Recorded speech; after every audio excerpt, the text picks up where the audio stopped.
আমরা ভালো হয়ে গেলে দেশ ভালো হয়ে যাবে, এটাই স্বাভাবিক।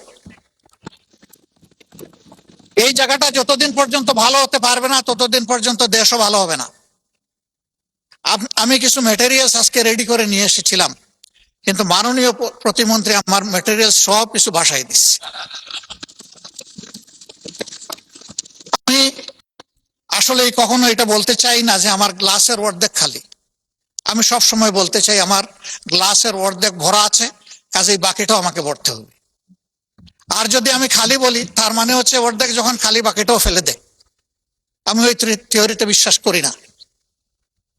আসেন আমরা পজিটিভ অ্যাটিটিউডে, সরকারি দল বিরোধী দল বড় কথা নয়, এই হাউস বড়। এই হাউসকে নিয়ে মুভ করি, আমরা মনটা ওপেন করি। আর আমি অতি বিনয়ের সাথে অনুরোধ করব, বয়স যাই হোক আমার কিন্তু সবগুলা সাদা, আমার মতো ব্রু সাদা লোক এখানে খুব কম।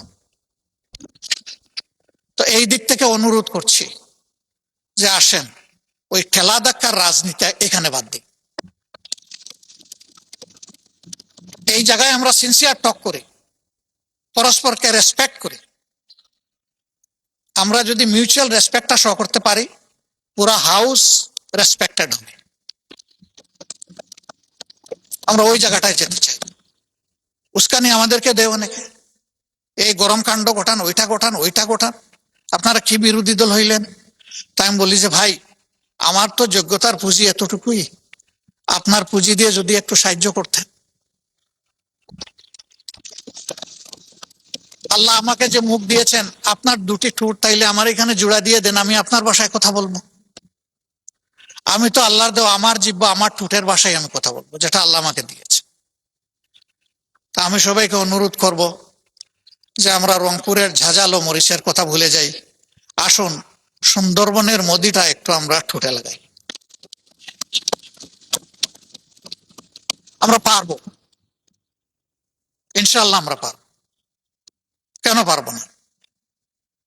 শুধু একটা গুড ইন্টেনশন লাগবে আমাদের, এই জাতিকে আমরা বিল্ড আপ করবো। আমি প্রথম দিনই বলেছিলাম যে এই চেয়ারে বসা লোকগুলো এখন ওই চেয়ারে, আবার দুই দিকের চেয়ারে বসা অনেকে এখানে নাই। আমরা কোথায় থাকবো জানি না, আমাদের জেনারেশন থাকবে, আমাদের প্রিয় দেশ থাকবে। আসুন না একটা ভালো প্ল্যাটফর্ম দিয়ে যাই। এখন করতে পারি, এই জায়গায় পড়ে যেতে পারি। 19 জুলাই 2024 তো পড়ে গেছিলাম, 24 না 25, সেই পড়া থেকে অনেকে উঠে আসে না। আল্লাহ আমাকে জীবন দিয়েছেন, আবার নিয়ে যেতে পারে। হয়তো সংসদ প্লাজায় কালকে আমার জন্য আপনাদের দাঁড়ানো লাগতে পারে, কিন্তু একটু শান্তি নিয়ে মরি, যে দেশের জন্য ভালো কিছু করে যেতে পারলাম সবাই মিলে।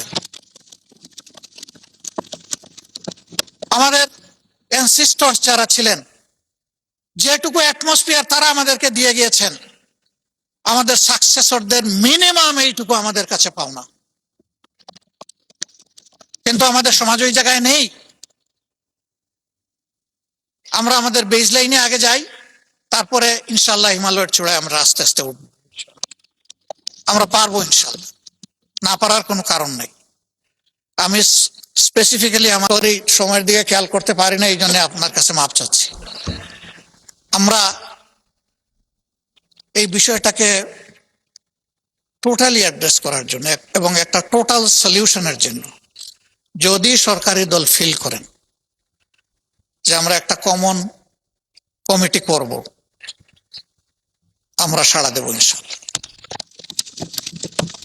আমাদের কিছু প্রপোজাল আছে, আমরা আপনাদের হাতেই তুলে দেব, কারণ এক্সিকিউশন হবে আপনাদের মাধ্যমে। আমরা শুধু পরামর্শ দিয়ে সহযোগিতা করতে পারি, বাস্তবায়নটা করতে হবে সরকারকে। ওখান থেকে সরকার যেটুকু মনে করে নিবে, যেটা মনে করবে যে এটা প্রযোজ্য না, ফেলে দিবে, অসুবিধা নেই। সেই ওপেন হার্ট নিয়ে আমরা বসতে চাই। এরকম কোনো শর্ত নেই যে যা পরামর্শ দিব তাই মানতে হবে। যদি পরামর্শ এইরকমই হয়ে যায়, এটার পরামর্শ থাকে না, এটা ডিকটেশন হয়ে যায়। আমরা ওই ডিকটেশনও পছন্দ করব না। কিন্তু আমাদের কোনো সিনসিয়ার সাবমিশন এটা যেন ডিজোন না হয়, এইটুকু আমরা প্রত্যাশা করি। For the sake of the country and nation.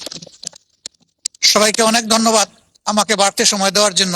একটু ফিরত দিয়ে বিদায় নিলাম। আসসালামু আলাইকুম রহমতুল্লাহ।